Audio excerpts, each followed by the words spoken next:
um dos lugares mais isolados de todo o planeta. Conhecida na língua local como Rapa Nui, a Ilha de Páscoa fica no sudeste do Oceano Pacífico. Em outras palavras, é o que chamamos de um local extremamente remoto.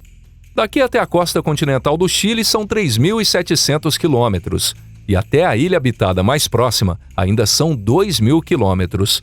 E toda a área da ilha de Rapa Nui tem apenas 164 quilômetros quadrados, que é mais ou menos o mesmo que a área do Aeroporto Internacional de Denver, o maior dos Estados Unidos, com seus 140 quilômetros quadrados.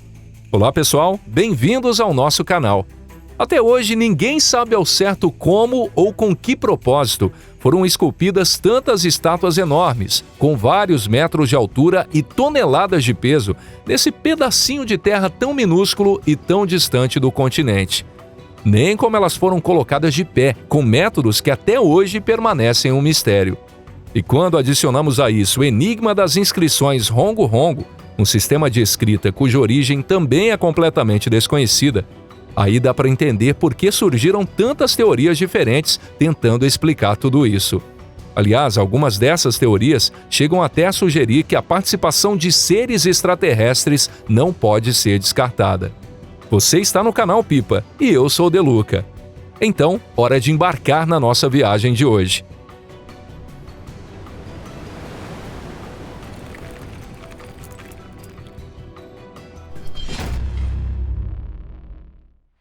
A história da Ilha de Páscoa.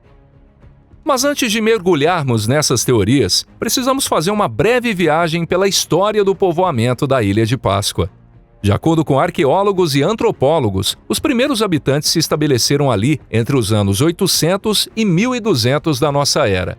Isso quer dizer, na mesma época em que as cruzadas fervilhavam na Europa e os nômades mongóis começavam a conquistar a China no Extremo Oriente.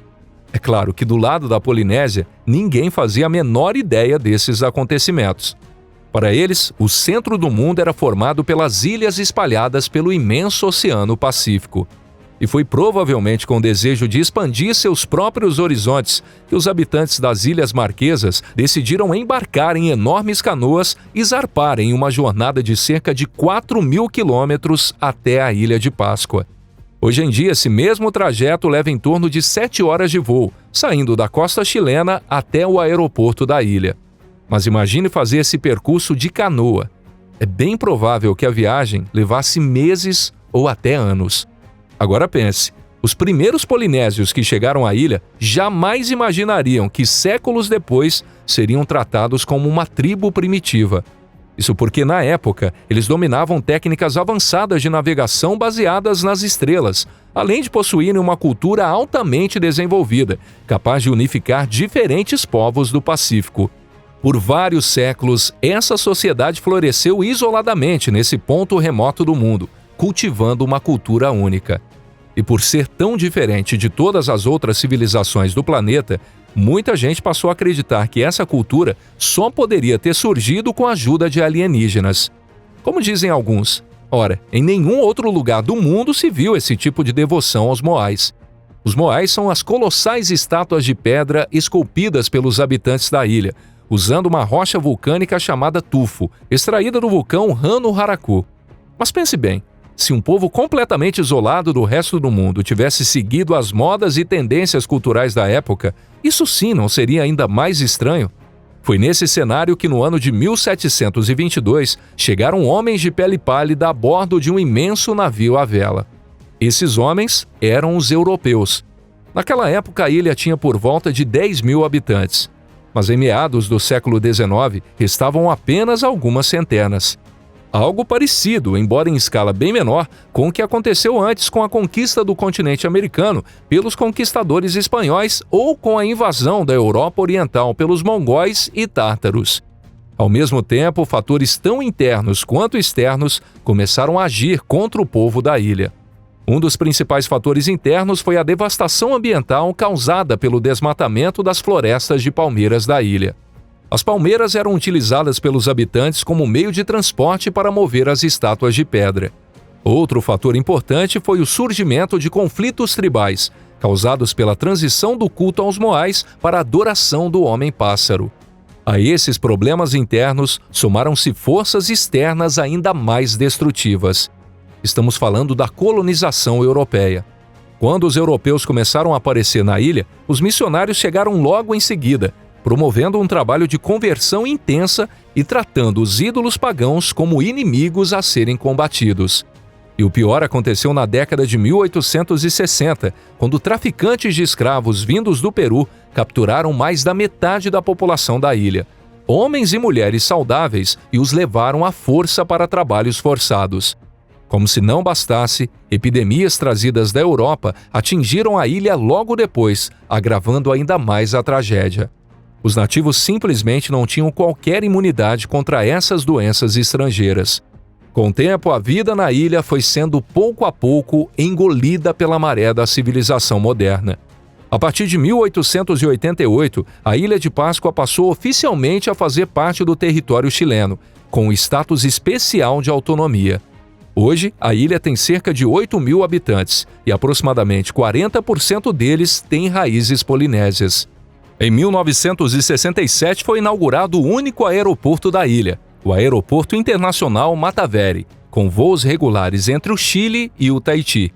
Graças a essas rotas aéreas, os turistas passaram a ter muito mais facilidade para visitar a Ilha de Páscoa. E isso é fundamental, já que o turismo se tornou a principal fonte de renda dos moradores da ilha. Os moais, a antiga pedreira do vulcão Rano Haraku e outras ruínas como o Zahu, plataformas cerimoniais, foram reconhecidos como Patrimônio Mundial da Unesco. Para manter viva a herança cultural da antiguidade, o povo da ilha vem trabalhando ativamente na restauração das estátuas e dos seus pedestais cerimoniais, os Zahu. Além disso, instituições acadêmicas de prestígio estão conduzindo pesquisas para tentar decifrar a misteriosa escrita Rongo-Rongo. E é claro que o mundo inteiro ficou fascinado, mas também profundamente confuso, diante do surgimento de uma civilização tão nova e misteriosa. Então vamos agora explorar juntos alguns dos enigmas mais centrais que ainda cercam essa ilha extraordinária. Moai. As estátuas de pedra da ilha são chamadas assim na língua local, o Rapa Nui. Atualmente, mais de 900 moais já foram catalogadas oficialmente. Além disso, cerca de 10 dessas estátuas foram levadas para museus fora da ilha. O primeiro registro escrito sobre os moais foi feito por Jacob Roggeveen no ano de 1722. A maioria dessas estátuas foi esculpida entre os anos de 1250 e 1500. Os arqueólogos dividiram a produção dos moais em diferentes períodos ao longo do tempo. Os moais mais antigos foram erguidos sobre plataformas cerimoniais chamadas ahu e tinham uma base plana. No entanto, em períodos posteriores, a técnica de construção mudou um pouco e os moais passaram a ser simplesmente enterrados diretamente no solo. Com isso, a parte inferior, antes reta, ganhou um formato mais pontudo. As estátuas têm uma cabeça claramente destacada, posicionada sobre um tronco curto. Durante muito tempo pensou-se que esses rostos apresentavam traços europeus, mas os pesquisadores atuais concluíram que o formato alongado é resultado de uma estilização para tornar as figuras mais altas, enquanto os traços faciais em si são típicos de povos polinésios. Mesmo assim, nem todos os estudiosos concordam com essa interpretação. Alguns acreditam que os moais representam as feições de uma tribo que já desapareceu, ou até mesmo de seres de outro planeta. Também não existe um consenso absoluto sobre como essas estátuas foram realmente esculpidas e posicionadas. Os defensores da teoria dos alienígenas argumentam que os moais são grandes e pesados demais para terem sido feitos e transportados apenas pelos habitantes da ilha. Há moais que chegam a ter 20 metros de altura, e o maior deles, já colocado de pé, ultrapassa 80 toneladas. A maioria, no entanto, tem entre 3 e 5 metros de altura, com peso aproximado de 5 toneladas. Por muito tempo achava-se que os moais eram feitos de basalto, uma rocha com densidade de 3 gramas por centímetro cúbico, o que levava a superestimar o peso das estátuas. Mas, na verdade, a maioria dos moais foi esculpida em tufo vulcânico, uma pedra com densidade bem menor, entre 1,4 e 1,7 gramas por centímetro cúbico. Um experimento conduzido por Thor Heyerdahl ajudou a esclarecer parte desse mistério. Esse renomado pesquisador conseguiu a colaboração de um grupo local conhecido como Povo das Orelhas Longas, que concordou em esculpir um moai, transportá-lo e erguê-lo, usando métodos tradicionais. O chefe da tribo e os demais moradores realizaram todas as etapas com sucesso.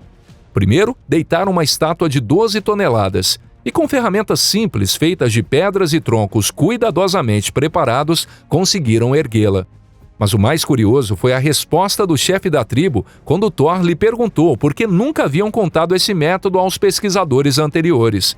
E a resposta foi direta, porque ninguém nunca perguntou. E assim ficou claro que os únicos que conheciam o segredo da confecção e instalação dos moais eram mesmo os Orelhas Longas.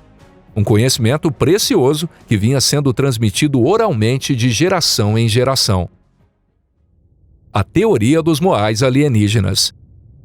A ideia de que a Ilha de Páscoa teria ligação com seres extraterrestres começou a circular no século XX, principalmente entre entusiastas da ciência e autores de ficção científica. E nos últimos tempos, essa teoria voltou a ganhar destaque e atenção. Os motivos para o surgimento dessa hipótese, um tanto quanto inusitada, incluem o tamanho colossal e o peso absurdo das estátuas, a localização extremamente isolada da ilha em relação a qualquer outro assentamento humano, e ainda o desaparecimento enigmático da civilização que as construiu. Quem popularizou de vez o fascínio por essa teoria foi um escritor suíço, Erich von Däniken, um dos principais nomes por trás da chamada Teoria dos Antigos Astronautas. Sua obra mais famosa é o livro Eram os Deuses Astronautas? Nele, Däniken defende que as estruturas gigantescas como os moais jamais poderiam ter sido feitas por humanos, apenas por visitantes do espaço. E afirma também que os habitantes locais teriam venerado esses visitantes como verdadeiros deuses. Um dos principais argumentos de Däniken é justamente o tamanho e o peso das estátuas, além da direção em que elas estão voltadas. Além da teoria de Däniken, existe também uma lenda que sobrevive até hoje entre os próprios Rapa Nui, os habitantes nativos da ilha, e que muitos usam como reforço para a hipótese extraterrestre. Segundo essa lenda, os moais se moviam sozinhos até seus locais de instalação, graças a uma força mágica chamada mana. Os defensores da teoria alienígena, é claro, interpretam essa magia de forma bastante criativa. Para eles, trata-se na verdade de uma tecnologia de antigravidade. Um terceiro ponto muito citado por quem apoia essa teoria são as semelhanças entre os moais e outras construções megalíticas espalhadas pelo mundo. Entre elas estão as pirâmides do Egito, as plataformas de pedra de Baalbek, as cidades maias e os geoglifos de Nazca. Muitos entusiastas do paranormal acreditam que todas essas obras seriam obra de uma mesma origem alienígena. Mas será que dá para descartar completamente essa forma de pensar? Talvez quando dizemos com toda certeza que extraterrestres nunca estiveram na Terra, estejamos apenas reagindo com uma recusa emocional e pouco lógica. Afinal, não é comum ouvirmos que o universo é infinito? Nesse caso, não seria até estranho acreditar que entre trilhões de planetas só a Terra tem a vida inteligente? E então, com todos esses argumentos, você sentiu vontade de acreditar na teoria de que os moais têm origem alienígena? A verdade é que, olhando de forma mais crítica, os fundamentos dessa teoria parecem bastante frágeis. Isso porque os experimentos conduzidos por Thor mostraram que a escultura, o transporte e a instalação dos moais podem sim ser realizados com técnicas rudimentares, usando apenas os recursos dos povos da Terra. E em 2012, os pesquisadores Terry Hunt e Carl Lippold realizaram outro experimento que provou que os moais podiam até mesmo ser transportados em pé. Ou seja, com o uso de cordas comuns, era possível fazer com que estátuas literalmente caminhassem como contam as lendas, mas sem magia nenhuma. Além disso, a ideia de que todas as estátuas foram feitas no mesmo período e com estilo uniforme foi esclarecida por datações com carbono 14, que indicam que a maioria dos moais foi esculpida entre os anos 1250 e 1500. Assim, apesar de pouco sólida e cientificamente fraca, a teoria dos alienígenas continua fascinando as pessoas, como toda boa história misteriosa. E se você curtiu esse vídeo, não esqueça de deixar sua avaliação e compartilhar com seus amigos em suas redes sociais. Muito obrigado, como sempre, por nos acompanhar. E até a próxima, se Deus quiser. Tchau, tchau.